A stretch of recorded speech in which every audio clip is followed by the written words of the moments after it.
नमस्कार प्रिय दर्शकों, एक बार फिर आपका स्वागत है हमारे YouTube channel Kittu web TV में। प्रिय दर्शकों, आज फिर एक नया वीडियो, एक नई कहानी लेकर हम हाजिर हुए हैं। प्रिय दर्शकों, आज की जो कहानी है बड़ी ही मोटिवेशनल और ज्ञानवर्धक है। प्रिय दर्शकों, कपोक ने बताया, स्त्री चाहे कितनी भी प्यारी हो, लेकिन उसे यह 3 बातें कभी मत बताना। दर्शकों, अगर आप हमारे चैनल पर पहली बार आए हैं तो चैनल को सब्सक्राइब करें, बेल आइकन को ऑन करें ताकि हर आने वाले वीडियो का नोटिफिकेशन सबसे पहले आपको मिले। अच्छे कमेंट और वीडियो को लाइक करें।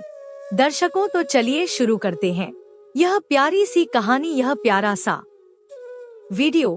प्रिय दर्शकों, किसी जंगल में एक कपोक और कपोत की पत्नी घोंसला बना करके रहते थे। उन दोनों में बड़ा ही प्रेम व्यवहार था। एक दूसरे के बिना कोई एक पल भी नहीं रह सकता था। जब कभी कपोक घोंसला से बाहर उड़ कर के जाता तो कपोक की पत्नी उसके इंतजार में घंटों बैठी रहती थी। जब तक कपोत वापस नहीं आ जाता तब तक वह ना तो कुछ खाती और ना पीती थी। एक दिन की बात है कि कपोत कहीं बाहर गया हुआ था। कपोत की पत्नी उसके इंतजार में काफी देर से बैठी थी।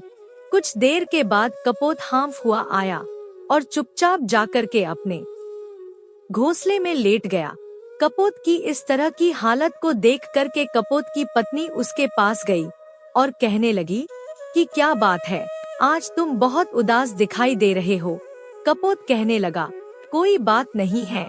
लेकिन कपोत की पत्नी जिद करने लगी कि तुम मुझसे कुछ छिपा रहे हो। बार बार पत्नी की जिद करने पर कपोत कहने लगा, तुम मुझसे आज कुछ पूछना ही चाहती हो तो इससे पहले मैं तुम्हें एक कहानी सुनाता हूँ। उस कहानी को तुम ठीक से समझ लो, इसके बाद तुम्हें जैसा उचित लगे वैसा करना। कपोत कहानी सुनाने लगा। कपोत कहने लगा कि किसी राज्य में एक राजा और रानी दोनों रहते थे।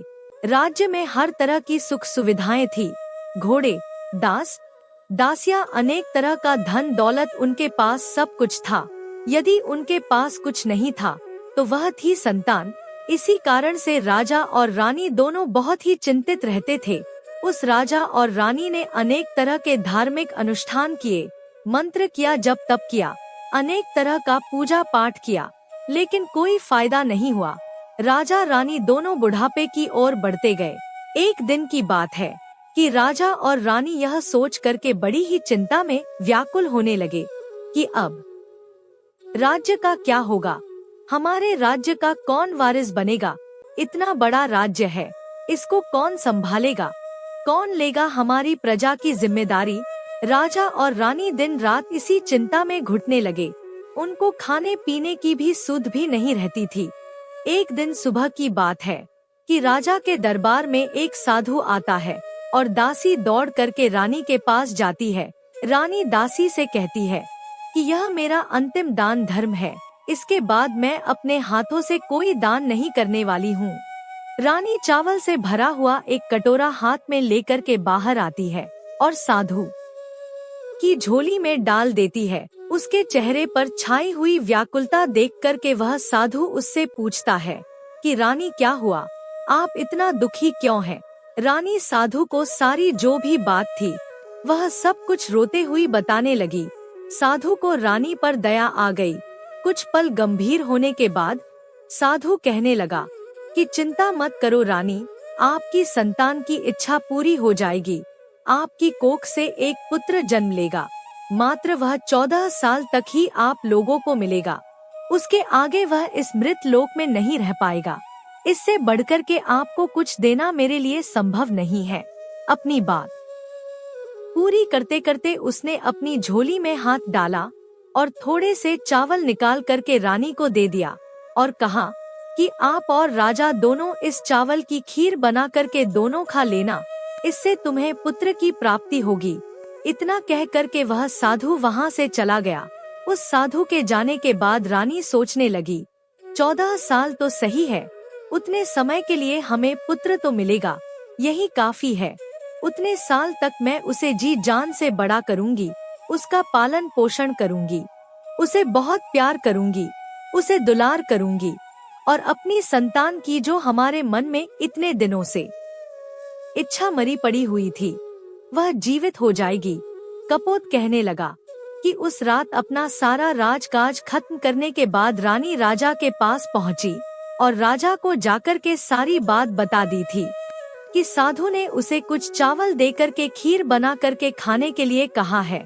साधु महाराज ने यह चावल हम दोनों को खीर बना करके खाने के लिए कहा है। राजा कहने लगा, इतना दान धर्म किया, जब तब किया, कोई फल नहीं मिला, अब इस खीर से हमें संतान की प्राप्ति होगी क्या? उस पर रानी कहने लगी, जब इतना सब कुछ किया तो अब यह भी सही इतना भी कर लेते हैं, हो सकता है इसके बाद ईश्वर हमारी इच्छाएं को पूरी कर दे।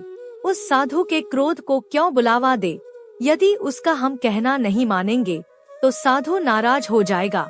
राजा को अब किसी पर विश्वास नहीं था, लेकिन पत्नी को दुख ना पहुँचे, इसलिए वह राजा राजी हो गया। एक दिन क्या होता है कि राजा और रानी दोनों स्नान करते हैं, भगवान का नाम लेकर के अपने पूर्वजों का स्मरण करते हुए और उस संत का नाम लेते हुए उस चावल से खीर बनाते हैं और दोनों खा लेते हैं। उसके बाद निश्चित होकर के राजा और रानी दोनों सो जाते हैं। कुछ दिन बीत जाते हैं और साधु द्वारा कहे के अनुसार रानी गर्भवती हो जाती है। उस पर राजा रानी बहुत ही खुश होते हैं और उनकी खुशी फूले नहीं समाती है। राजा रानी से कहने लगा, महारानी सचमुच साधु महाराज की कृपा हमारे ऊपर बरस पड़ी है। जब उसका समय पूरा हुआ, 9 माह के बाद रानी ने एक बहुत ही सुंदर पुत्र को जन्म दिया। वह बड़ा ही तेज था और उसके चेहरे पर मुखमंडल उसका चमक रहा था। राजा ने बड़ी धूमधाम से पुत्र के नामकरण किया और सारे राज्य में कई दिनों तक भंडारा चलवा और उत्सव मनाया गया। और अब पुत्र की कुंडली को देखने के लिए राज्य के सबसे बड़े विद्वान पंडित को राजा ने बुलाया। पंडित जी ने जब उस पुत्र की कुंडली को देखा तो पंडित जी कुंडली देख करके बहुत चिंतित हो गए। कहने लगे कि महाराज, जो यह पुत्र है सिर्फ 14 साल तक जीवित रहेगा। राजा को इस बात की भनक भी नहीं थी। रानी को भी साधु महाराज की बात याद आ गई। दोनों चुप रह जाते हैं। उसके बाद राजा और रानी बड़े लाड प्यार से बेटे का पालन पोषण करते हैं। उस बेटे की हर ख्वाहिश को, हर चीज को वह पूरी करते थे। थोड़े समय के लिए ही सही भगवान ने संतान की अपनी मुराद पूरी कर दी थी। इसे वह हमेशा अपनी किस्मत मानते थे। राजपूत दिन प्रतिदिन बड़ा होता गया। जब वह 7 साल का हो जाता है तो राजा एक अच्छे गुरु की नियुक्ति करके उसे पढ़ाई लिखाई में राजश्री शास्त्र और घुड़सवारी आदि 12 विद्याओं का शिक्षण कराते हैं। जब वह सब शास्त्र और विद्या में पारंगत हो जाता है और 12 साल की उम्र का वह जब बालक हो जाता है, तब एक अच्छी सी राजकन्या को देख करके उस बालक की शादी करवा दी जाती है। 2-3 साल बीत जाते हैं। बेटा जब 14 साल का हो जाता है तो एक दिन वह राज्य पुत्र राजा से कहता है कि पिताजी, मैं अपने राज्य को घूम करके देखना चाहता हूँ। आज तक मैंने इस राज दरबार के और इस महल के सिवाय बाहर कुछ नहीं देखा है। बेटे की बात को सुनकर के राजा बड़ा परेशान हो जाता है, क्योंकि पुत्र को 14वां साल शुरू हो गया था। अब कोई अनहोनी होने का वक्त नजदीक आ पहुँचा था, लेकिन राजा यह सब बातें पुत्र को नहीं बता सकता था। वह क्या करता कि चेहरे की खुशी लाकर के बेटे से कहता, हाँ हाँ जरूर जाओ बेटा, तुम्हें अपना सारा राज्य घूम करके देखना चाहिए। कहाँ क्या है यह सब जानना बहुत जरूरी है। कल मेरे बाद तुम ही कोई इस राज्य का राजा बनना है। मात्र एक बात का ध्यान रखना, तुम जहाँ जा रहे हो, क्या कर रहे हो, यह बात अपनी पत्नी को कभी मत बताना। पुत्र कहता है, ठीक है पिताजी, आपने जो भी कहा है मैं वैसा ही करूँगा। एक दिन क्या होता है कि राजपुत्र दिन भर अपनी पत्नी के साथ मौज मस्ती करता है, खुशियाँ मनाता है और रात को ठीक 12 बजे बिस्तर से उठ कर के बाहर चला जाता है। फिर सुबह होने से पहले वह वापस अपने महल में आकर के सो जाता है। ऐसे बहुत दिनों तक चलता रहा। अब पुत्र का 14वां साल खत्म होने में कुछ ही दिन समय शेष रह गया था। एक दिन की बात है कि उसकी पत्नी छोटी रानी रात में जाती है। रानी देखती है कि बिस्तर पर जो वह राजकुमार है वह नहीं है। महल में सब जगह देखती है, खोजती है, पर वह कहीं नजर नहीं आता है। क्या करेगी, किससे कहेगी, वह चुपचाप रहती है। फिर सुबह होने पर वह देखती है कि उसका पति अपने बिस्तर पर सोया हुआ है। वह पति से कुछ नहीं पूछती, लेकिन दूसरी रात भी वैसे ही होता है। तीसरी रात, चौथी रात, ऐसे कई दिनों तक चलता रहता है। रानी इस तरह के व्यवहार को देख करके अपने पति के लिए बहुत चिंतित हो जाती है, उदास हो जाती है। पति रात को कहाँ जाता है, क्या करता है, किससे मिलता है, उसके मन में अनेक तरह के सवाल उठते हैं, लेकिन उसे पूछने में उसे डर लगता है। शायद पत्नी के पूछने पर पति को गुस्सा आ जाए और वह गुस्से में आकर के कुछ भी कर बैठे। सास ससुर से पूछने के बारे में सोचा तो उसकी कुल मर्यादा बीच में आ जाती है। सोचने लगती है कि इस बात को अपने सास ससुर से क्यों पूछूं। इसी तरह से मन ही मन में वह घुटती रहती है। इस हालत से उसे खाने पीने में किसी प्रकार की कोई दिलचस्पी नहीं रह जाती है। धीरे धीरे वह एकदम से दुबली पतली होकर के कमजोर हो जाती है। एक दिन की बात है, उस राज्य में एक फूल बेचने वाली बूढ़ी माली आ गई। वह हमेशा छोटी रानी को फूल देने के लिए महल में आया करती थी। उस बुढ़िया का ध्यान छोटी रानी पर चला जाता है। वह छोटी रानी से पूछती है कि बेटी, क्या बात है, तुम क्यों दुखी हो? इस तरह से मैं देखती हूँ तुम सूख करके काटा होती जा रही हो। रानी कहने लगती है कि क्या बताऊं तुम्हें अम्मा, कि तुम्हारा जो यह राजपुत्र है वह प्रत्येक रात्रि को बिस्तर से अपने उठ करके कहीं चला जाता है और सुबह होने से पहले ही वापस आकर के अपने बिस्तर पर सो जाता है। वह कहाँ जाता है, किससे मिलता है, कौन सी उसकी प्रेमिका है, यह सब सोच करके मेरा मन बड़ा दुखी होता है और इसी दुख और चिंता के कारण मैंने खाना पना सब कुछ छोड़ दिया है और इसीलिए सूख करके मैं कांटा बन गई। बुढ़िया उसकी बात सुनकर उसे एक उपाय बताती है। कहती है कि बेटी, ऐसा करना कि आज रात तुम सोना मत, उसके पीछे जाकर के देखना कि वह कहाँ जाता है, क्या करता है, किससे मिलता है, उसकी ठीक से पहरेदारी करना। पर मुझे नींद आ गई तो क्या करूँगी? वह बूढ़ी माई कहती है, नींद ना आए इसलिए एक काम करना, अपने बाएं हाथ की उंगली में एक छोटा सा जख्म बना लेना और उस पर थोड़ी सी मिर्च उसमें छिड़क देना। उससे तुम्हें बड़ी जलन होगी और उस पीड़ा से तुम्हें रात भर नींद नहीं आएगी। रानी बुढ़िया के कहने के अनुसार अपनी उंगली में एक छोटा सा घाव बनाकर और उस पर थोड़ा सा मिर्च लगा लेती है और उसे नींद नहीं आती है। लेकिन थोड़ी देर के बाद जब वह सो जाती है, दूसरे दिन सुबह बुढ़िया जब फूल लेकर के आती है, उसके महल में पहुंचती है और पूछती है, क्या हुआ बेटी, देख पाई क्या, तुम्हारा पति कहाँ जाता है? रानी कहती है, नहीं माँ, पहले कुछ समय जलन के कारण मुझे नींद नहीं आई, लेकिन जैसे ही जलन शांत हुई उसके बाद मैं सो गई, फिर मुझे पता नहीं चला कि क्या हुआ। वह बुढ़िया कहती है, कोई बात नहीं, आज तुम उंगली पर पहले से थोड़ा बड़ा जख्म बना लेना और उस पर ज्यादा मिर्च लगा लेना। रानी वैसे ही करती है, परंतु वह सिर्फ पति के बिस्तर से उठकर के बाहर निकलते वक्त जाग पाई थी। वह उसके पीछे नहीं जा सकी क्योंकि उसकी आंखें उस समय तक मूंद गई थी, उसे नींद आ चुकी थी। दूसरे दिन सुबह जब वह फिर बुढ़िया आती है और रानी से पूछती है, तो रानी रो करके कहने लगती है कि अम्मा, आज भी उसकी पहरेदारी में ठीक से नहीं कर पाई। बुढ़िया कहती है कि बेटी, सब कुछ ठीक हो जाएगा, तुम आज रात जख्म और बड़ा करना और उस पर ज्यादा मिर्च के साथ नमक भी लगा लेना। और एक काम करना बेटी, वह जब जाने के लिए निकलता है तो उसका रास्ता रोककर उसके सामने खड़ी हो जाना। बुढ़िया ने जैसा बताया रानी वैसा ही करती चली गई। आज रात उसे नींद नहीं आ रही थी। पति रात के 12 बजे बिस्तर से उठकर के जब महल से निकलने के लिए आगे बढ़ता है तो बुढ़िया ने जिस तरह से उसे बताया था उसी तरह से रानी आकर के पति के सामने रास्ता रोक करके खड़ी हो जाती है। कहती है, कहाँ जा रहे हो और किससे मिलने के लिए तुम जा रहे हो, मुझे यह बताओ, इसके बाद मैं तुम्हें जाने दूंगी। पत्नी को इस तरह से देख कर के वह राजपुत्र उसे बहुत समझाने की कोशिश करता है। कहता है, देखो अगर मैंने तुम्हें यह बात बता दी तो मैं तुम्हें दोबारा नहीं मिल पाऊंगा। पत्नी कहती है, कोई बात नहीं ना मिल पाओ, लेकिन आप रात के समय कहाँ जाते हो, क्या करते हो, किससे मिलते हो, यह पहले मुझे बता दीजिए। वह राजपुत्र अपनी पत्नी के जिद के आगे बिल्कुल असहाय हो जाता है।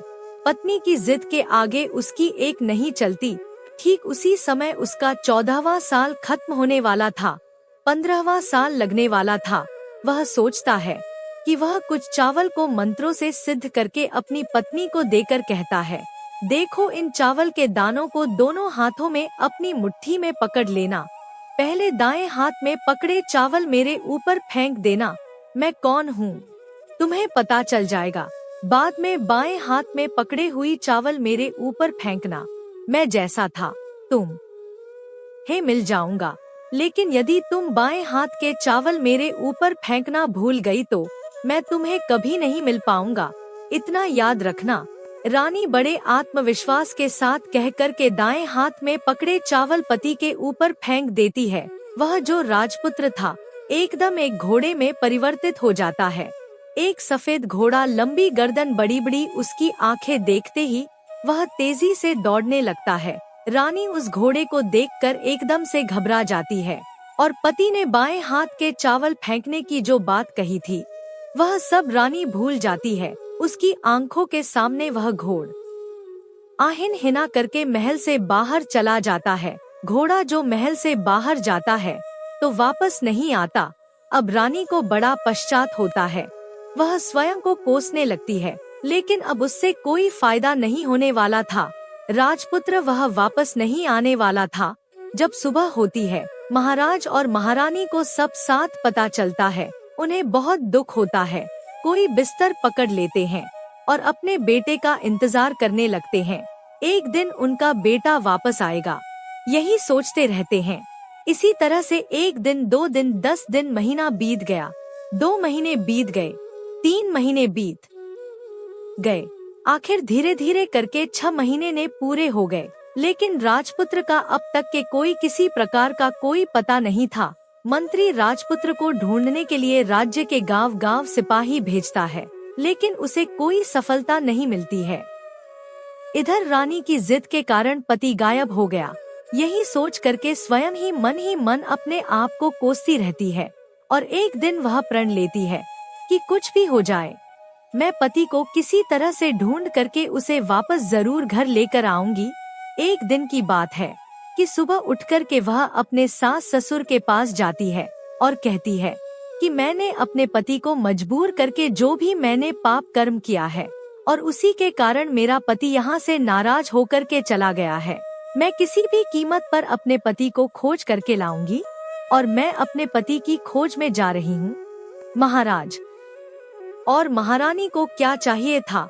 उनका पुत्र था, बेटा किसी तरह से उनको मिलना चाहिए था। वह बहू को जाने की आज्ञा दे देते हैं। कहते हैं कि बेटी तुम्हें जो चाहे वह करो, जहाँ जाना हो वहाँ जाओ, लेकिन हमारे बेटे को वापस लेकर के आओ, भगवान तुम्हें कामयाबी दे। अब रानी क्या करती है?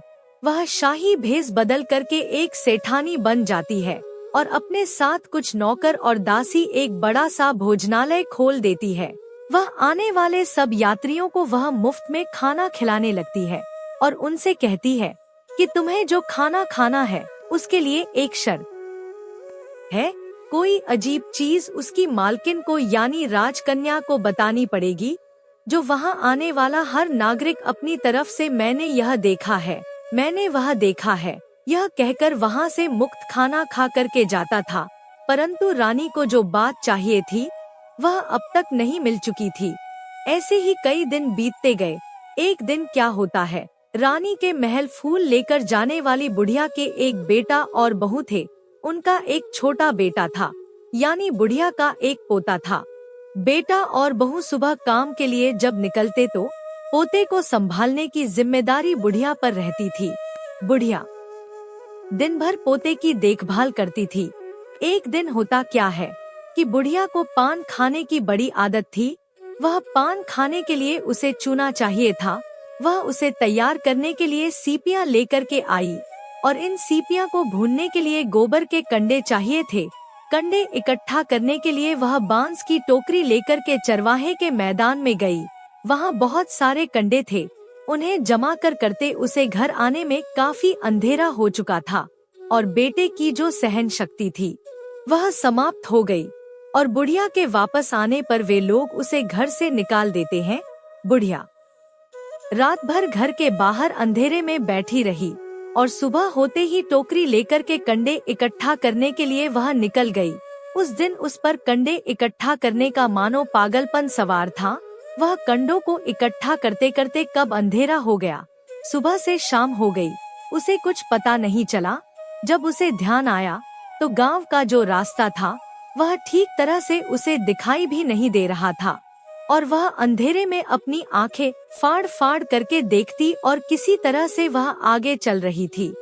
फिर एक दिन क्या होता है कि एक कपिला गाय छन छन की आवाज करते हुए, जिसके गले में एक घंटी थी, वह ठुमक कर उस मैदान पर आ गई और उसे देख कर के बुढ़िया सोचने लगी कि इस गाय के पीछे पीछे जाऊंगी तो गांव तक अवश्य पहुंच जाऊंगी। यही सोच कर के वह बुढ़िया उसके पीछे पीछे चलने लगी। गाय क्या करती है कि उस मैदान से लेकर के एक एक करके 6 मैदानों को पार करती हुई आखिर में वह 7वें मैदान पर जाकर के पहुंच जाती है। तो वहाँ क्या होता है कि उस मैदान पर एक बड़ा सा पत्थर था, जिसे गाय ने जाकर के उस पत्थर को अपनी सींग मारा और हटा दिया। पत्थर जब हटा तो वह पाताल में जाने के लिए नीचे सीढ़ियां दिखाई देने लगी। जब वह गाय उन सीढ़ियों से नीचे जाने लगी तब बुढ़िया यह सब देखती रही और झट से जाकर के उस गाय की पूंछ को पकड़ लिया और पूंछ पकड़ करके वह गाय के साथ साथ नीचे पाताल लोक में पहुंच गई। पाताल में पहुंचते ही तुरंत गाय की पूंछ को बुढ़िया ने छोड़ दिया और इधर उधर देखने लगी। वहीं बुढ़िया ने देखा कि पाताल में सब जगह तो जगमगाहट है, दीप जल रहे हैं और तेज रोशनी गाय के ऊपर पड़ती है और वह अद्भुत अजीब तरह की घटनाएं घट रही हैं। गाय के नीचे जाते ही उसके गले में अपने आप शाकल पड़ गई और छम छम करके कोई दुधारी में गाय का दूध दुधाने लगा। लेकिन जो भी कोई वह कर रहा है वह मात्र दिखाई दे रहा। बुढ़िया यह सब देख कर के बहुत घबरा गई। सोचने लगी, कहाँ आकर के मैं फंस गई। यहाँ वहाँ छिपने की वह बुढ़िया जगह ढूंढने लगी, लेकिन उसे कहीं जगह नहीं मिली। हर तरफ उजाला था। अब एक कोने में जाकर के वह बुढ़िया खड़ी हो गई। सब कुछ जो कुछ सामने हो रहा था उसे वह चुपचाप देखने लगी। कुछ पल के बाद वह झट से एक सफेद घोड़ा आया और वहाँ 2 कुंड थे। उसमें एक कुंड में उस घोड़े ने छलांग लगाई और ऊपर आ गया। अब उसे राजपुत्र का रूप प्राप्त हो गया।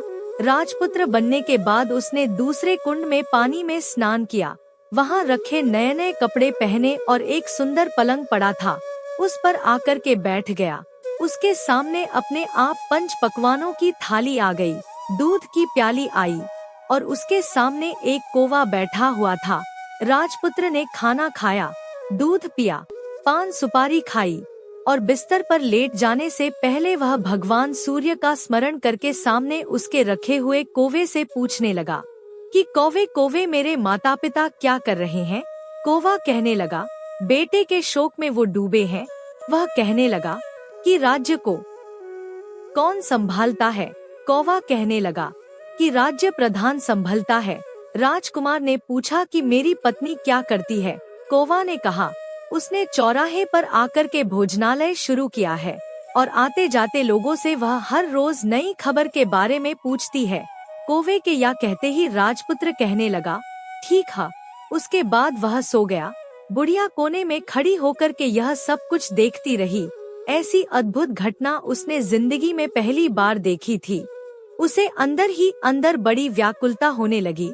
वह अपनी भूख प्यास सब कुछ भूल करके आगे क्या होता है यह देखने के लिए व्याकुल होने लगी।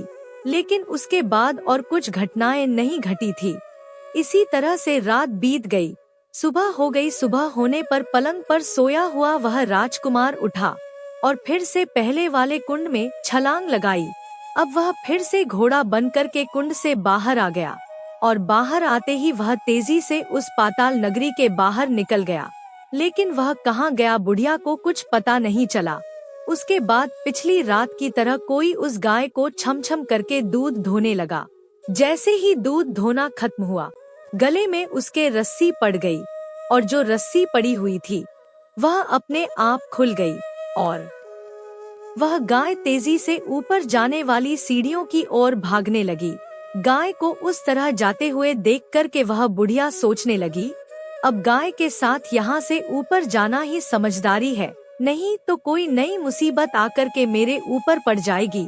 झट से उस बुढ़िया ने गाय की पूंछ पकड़ी और गाय के साथ वह बाहर आ गई थी। गाय जब ऊपर मैदान में पहुंची तो सुरंग का रास्ता अपने आप बंद हो गया और उसके मुंह पर रखा हुआ बड़ा सा पत्थर वह पहले की तरह ही रखा गया। ऊपर आकर के वह गाय जंगल की ओर चली गई तो उधर बुढ़िया एकदम बावली सी होकर के पाताल नगरी में जो कुछ भी उसने देखा था जल्दी से जल्दी किसी को बताने के लिए वह व्याकुल होने लगी।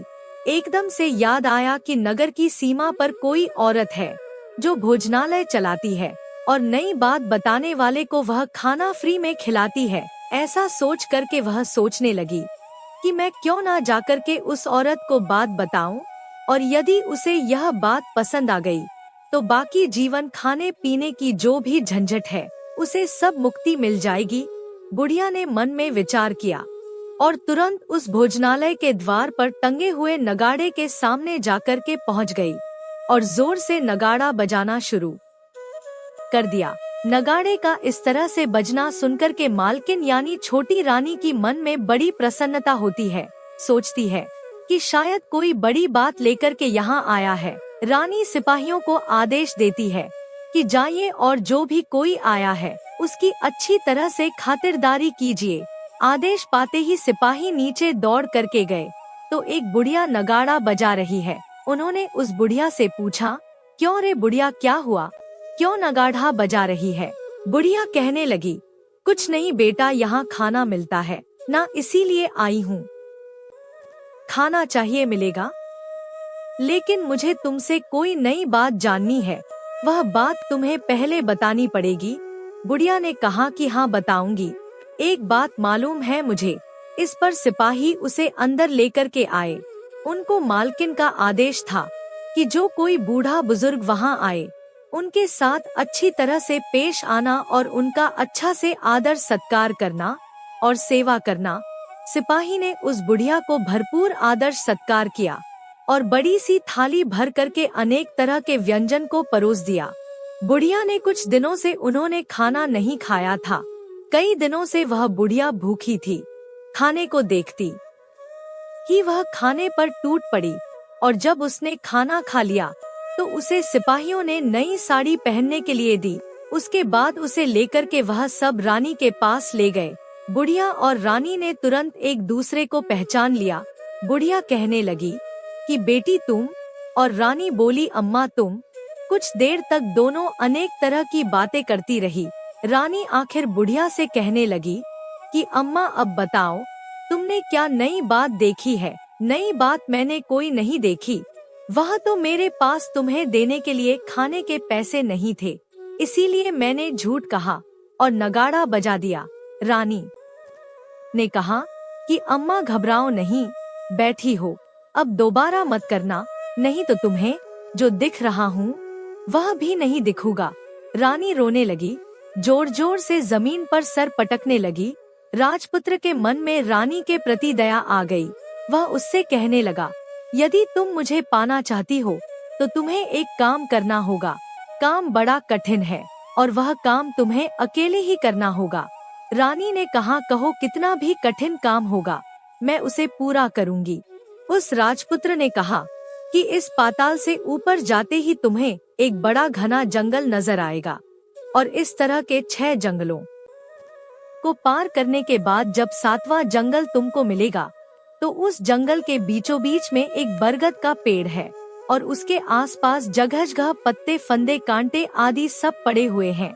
वहाँ बाघ, शेर, भालू, सांप सभी आकर के वहाँ बैठते। तुम्हें उन सबको भगा करके उस जगह को साफ करना है और उसको गोबर से लीप करके पवित्र बनाना है। वहाँ पर रंगोली सजा करके उसके बाद वहाँ पर धूप, दीप, अगरबत्ती करके फूल, कुमकुम से पेड़ के तने की पूजा करनी है और दूध, दही से बने चावल का भोग चढ़ाना है।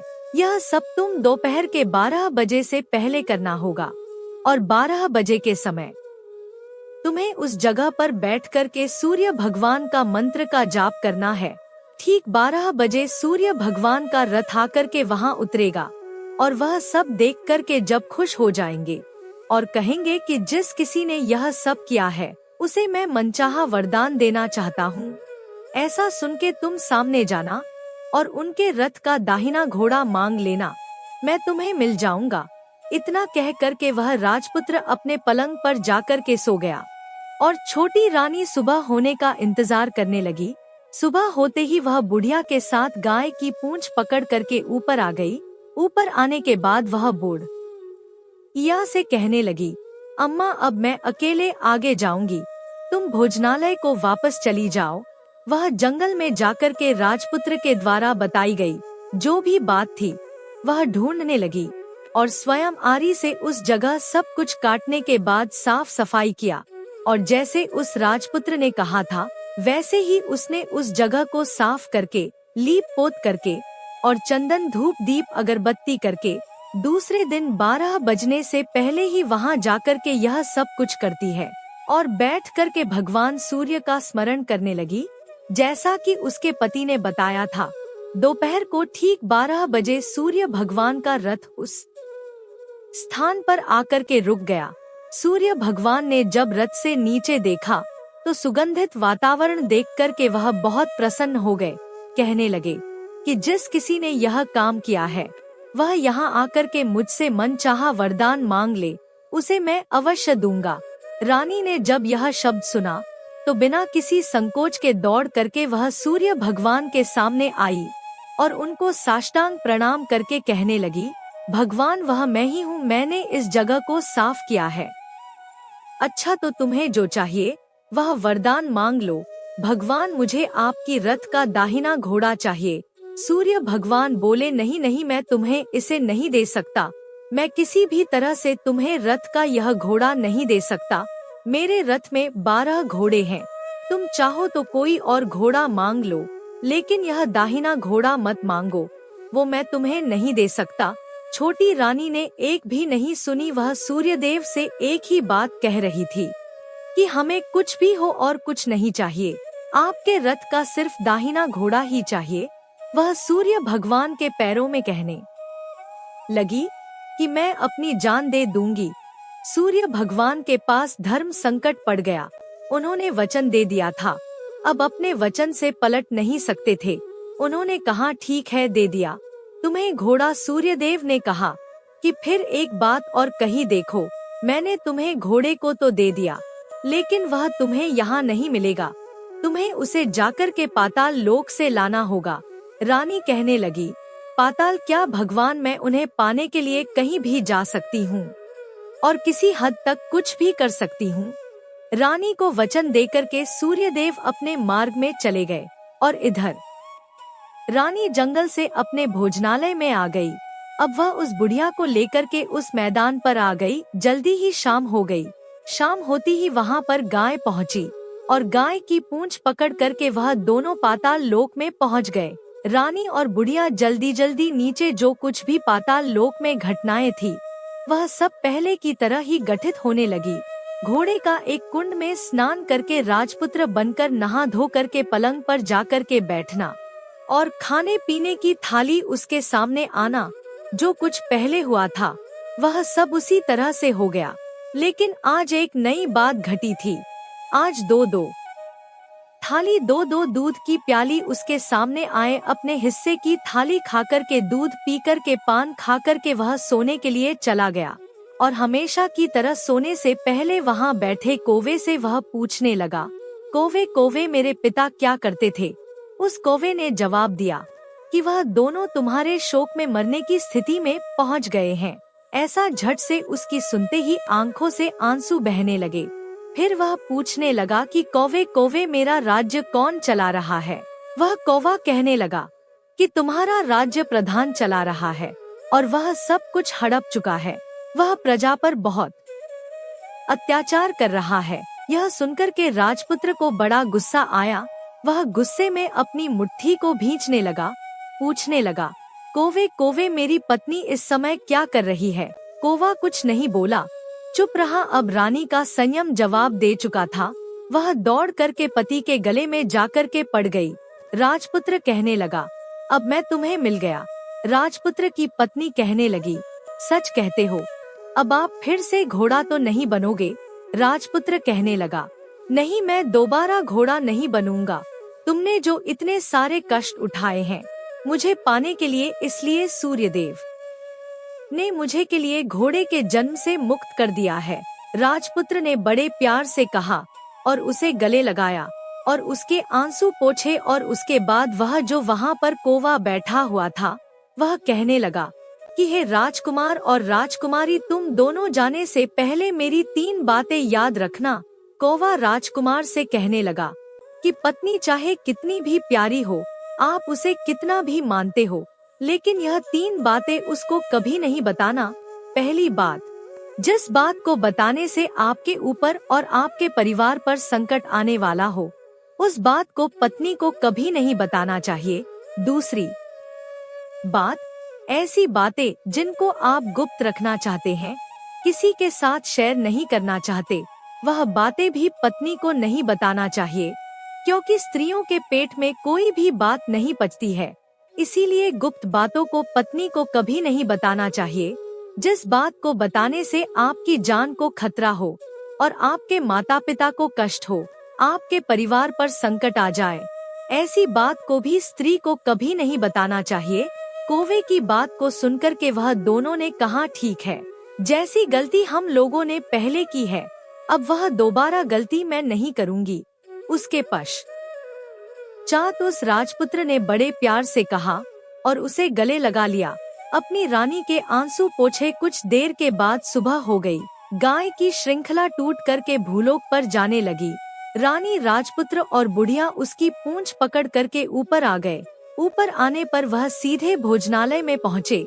वहाँ का सब सामान लोगों में बांट दिया और ताला लगाकर करके अपने राज्य को वापस चले गए। अपने राज्य के पुत्र को वापस आते हुए देख करके जो प्रधान था वह सब घबरा गया। राजपुत्र ने उसे बंदी बना करके कैद खाने में डाल दिया और राज्य की बागडोर को खुद अपने हाथों में ले लिया।